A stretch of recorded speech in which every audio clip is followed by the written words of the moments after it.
ஜெகதீஸ்வரன், ஊழல் எதிர்ப்பு இப்ப விஜய் அவர்கள் சொல்ல வரப்ப இன்னும் ஆட்சி அதிகாரத்துக்கெல்லாம் இல்ல, களமாட வருகிறப்ப ஊழலே இருக்காது, குற்றவாளிகளே இருக்க மாட்டார் அப்படின்றப்ப ஆண்ட கட்சி துணையாக இருக்கிற எல்லா கட்சிக்கும் நெருக்கடி அப்படின்னு சொல்லுகிற போது விஜய் இன்னும் களத்துக்கே வரல, ஆனா அவர் மீதும் விமர்சனங்கள் வந்துருது. அப்படின்னா இந்த ஊழல் எதிர்ப்பு அப்படின்றது இப்ப யாரு தான் சொல்றதுன்ற ஒரு சிக்கல் இருக்கு. அது விஜய்க்கே நெருக்கடியா மாறுற சிக்கலும் இருக்குல்ல. இது ஏற்கனவே 2-3 விவாதங்கள்ல கிளாரிஃபை பண்ணிருக்கேன். நான் வந்து ஃபேக்சுவலா தான் பேசுறேன். இது ஆதரவு எதிர்ப்பெல்லாம் ஒண்ணு கிடையாது. அதாவது இந்த நுழைவரி பிரச்சனைங்கிற 2 விஷயம். அதாவது ஒரு காரை நீங்க வாங்கினீங்கன்னா ஒரு இம்போர்ட் டாக்ஸ் ஒன்று அங்க இருந்து எடுத்துட்டு வர்றதுக்கு இம்போர்ட் டாக்ஸ், அது சில 100% கூட இருக்கும். அது ஒன்று. இந்த பிரச்சனை நடக்கும் பொழுது ஜிஎஸ்டிங்கிறது கிடையாது, அமலுக்கு வரல. ஜிஎஸ்டிக்கெல்லாம் முன்னாடி நடந்த விஷயம். அப்போ என்ன ரூல்னு கேட்டிங்கன்னா சிடிஓட்ட போயிட்டு சார் இந்த காருக்கு நுழைவரி என்ட்ரி டாக்ஸுங்கிறது எவ்வளோ அப்படிங்கிறது கேட்கணும். இது வந்து விஜய்க்கு மட்டுமல்ல, எல்லோருக்குமான விதி அதுதான். அந்த சிடிஓ வந்து என்ட்ரி டாக்ஸ் அவர் தான் ஃபிக்ஸ் பண்ணுவார். இது வந்து நேராக அவர் தான் ஃபிக்ஸ் பண்ணுவார். ஃபிக்ஸ் பண்ண பிறகு சிடிஓ வந்து ஒரு இந்த ப்ரொவிஷன்ல பண்ணலாமா இல்ல, அவர் இஷ்டத்துக்கு ஒரு மாதிரி பண்றாரு. அப்ப என்ன பண்றாங்க, அதுக்கு உடனே என்ன சொல்றாங்க, சார் உங்களுக்கு மட்டும் இல்ல எல்லாருக்கும் இப்படிதான் பண்றாங்க, எல்லோருக்குமான லீகல் இது வந்து கோர்ட்டுக்கு போயிடுங்க, கோர்ட்ல போய் கேளுங்க. ஏன்னா விஜய் போகும் பொழுது விஜயோட கார் மட்டும் போல கிட்டத்தட்ட 500 கேசஸ் அங்கே போகுது. அப்படி பார்க்கும் பொழுது கோர்ட் ஒரு பார்வை எடுக்கிறாங்க. நீங்க ஒரு நடிகராக இருந்து இப்படிலாம் செய்யலாமான்ட்டு சொல்லிட்டு நிறைய இதெல்லாம் சொல்றாங்க. ரியல் ஆக்டரான்னு சொல்லிட்டு நிறைய இதெல்லாம் சொல்றாங்க. அதுக்கு தான் திரும்ப மறுபடியும் என்ன பண்றாங்க, 2 பெஞ்ச் ஜட்ஜஸ் போயிட்டு இல்ல நீங்க அதை பேசுறதெல்லாம் தவறு, இந்த மாதிரி சிங்கிள் பெஞ்ச் ஜட்ஜஸ் பேசுறது தவறுன்னு சொல்லிட்டு இந்த நுழைவரை நாங்க ஃபிக்ஸ் பண்றோம், நீங்க கட்டுங்கிறாங்க. அதனால இது ஏதோ விஜய் மட்டும்தான் இந்த விஷயத்தை அவர் லீகல் பேட்டிலுக்கு போனார்னா இல்லை. அந்த நேரத்தில் வெளிநாட்டிலிருந்து யாரெல்லாம் கார் வாங்கினார்களோ எல்லோருக்குமான விதி அதுதான். ஜிஎஸ்டி வந்த பிறகு ஏன் விஜய் மீது விமர்சனம் வருதுன்னா அவர் அரசியலுக்கு வந்ததுனால, அரசியலுக்கு இல்லைன்னா யாரும் இன்னொன்னு நித்யானந்த மருவன் சொன்ன மாதிரி ரஜினி முன்பு அரசியலுக்கு வந்தபோது கூட ஜெயலலிதா அவர்கள் என்ன எதிர்வினை ஆற்றுனாங்கன்னா, உங்க கருப்பு பணத்தை பத்தி எல்லாம் பேசலாமா அப்படின்னு ஒரு விமர்சனம். அது எல்லா நடிகர்களுக்கும் வருது இல்ல. அதுதான் நித்யானந்தம் சுட்டி காட்டுறப்ப ஊழல் எதிர்ப்புன்றப்ப விஜயை நோக்கி இந்த விமர்சனம் வந்துருமோ? நிச்சயம் இல்ல. இன்னொன்னு, நீங்க வந்து இப்போ இன்கம் டாக்ஸ், நீங்க வந்து ஹையஸ்ட் பெய்டு ஆக்டர் யார் அப்படி சொல்லிட்டு யார் அதிகமாக இன்கம் டாக்ஸ் கட்டணும் சொல்லும்போது ஃபர்ஸ்ட் ஷாருக் கான் இருக்காரு, அடுத்து விஜய் அவர்கள் 80 கோடி. ஆதவ அர்ஜுன் அவர்கள் பேசிய பேச்சுக்களால் போக முடியாது. ஒரு 1000 கோடின்னு சொல்றது ஒரு அதீதமாக கூட சொல்லிட்டாரு நான் நினைக்கிறேன்.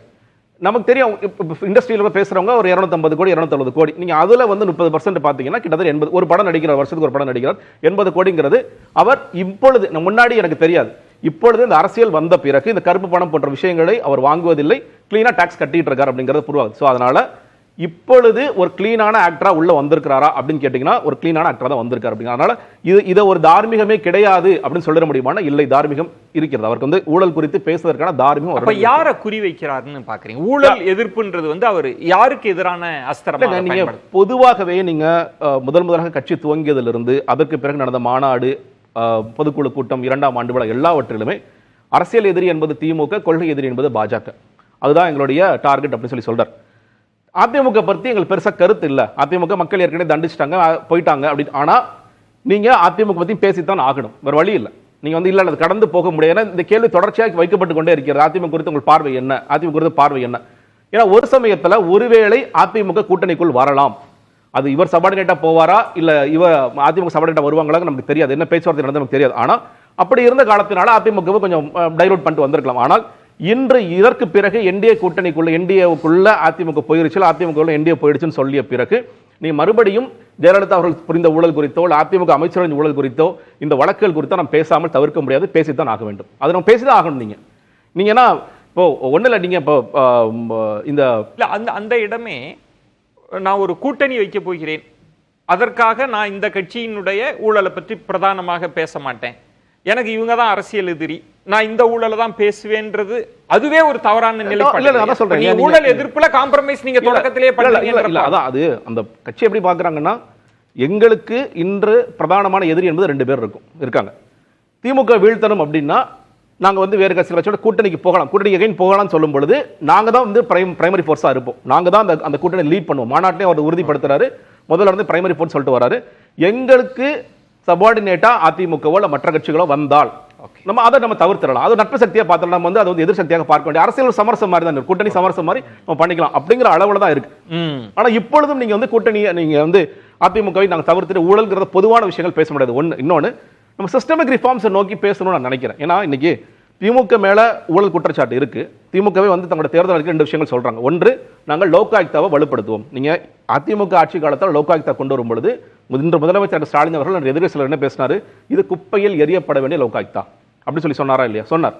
ஏன்னா அங்க அதுல நியமிக்கப்பட்ட உறுப்பினர்கள் குறித்தெல்லாம் டிஸ்பியூட் இருந்துச்சு. இது பள்ளி இல்லாம இருக்குது. ஆமா, ரொம்ப மோசமான லோகாயுக்தா கொண்டு வந்திருக்கான்னு சொல்லி சொன்னார். இன்னைக்கு கிட்டத்தட்ட 4 வருடம் முடிந்து விட்டது. நீங்க அந்த இன்னைக்கு வரைக்கும் லோகாயுக்தா ஆபீஸ் எங்க இருக்குன்னு கேளுங்க, யாருக்குமே தெரியவே தெரியாது. லோகாயுக்தா எத்தனை கேசஸ் எடுத்திருக்குன்னு பாருங்க, யாருக்குமே தெரியாது. ஏதாவது அமைச்சரெல்லாம் விட்டுருங்க, அமைச்சரெல்லாம் போறதெல்லாம் ரொம்ப பெரிய விஷயம்.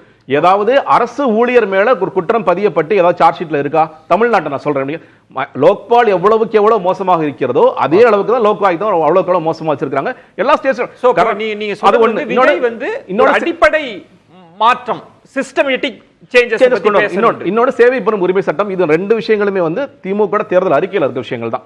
அரசாங்க அலுவலகங்களில் நடக்கின்ற இந்த லஞ்ச பிரச்சனை ஒழிப்பதற்காக சேவை பெறும் உரிமை சட்டம் கொண்டு வரும்னு சொல்லி சொன்னாங்க. 2 விஷயங்களும் செய்யாமல் இருக்கிறார்கள். இதெல்லாம் நம்ம சுட்டிக்காட்டி பேச, ஏன்னா நீங்க திமுக என்ன செய்ய மறுத்துட்டாங்க அப்படின்னு பேசும்பொழுதுதான் இன்னும் கொஞ்சம் கூடுதலா கனெக்ட் ஆகும் நினைக்கிறேன். பட் ஆனா இந்த பேசுவதற்கு எல்லா தார்மீகமும் அவருக்கு இருக்கின்றது. ஊழல் குறித்து அவர் கடுமையாக பேசலாம் நினைக்கிறேன்.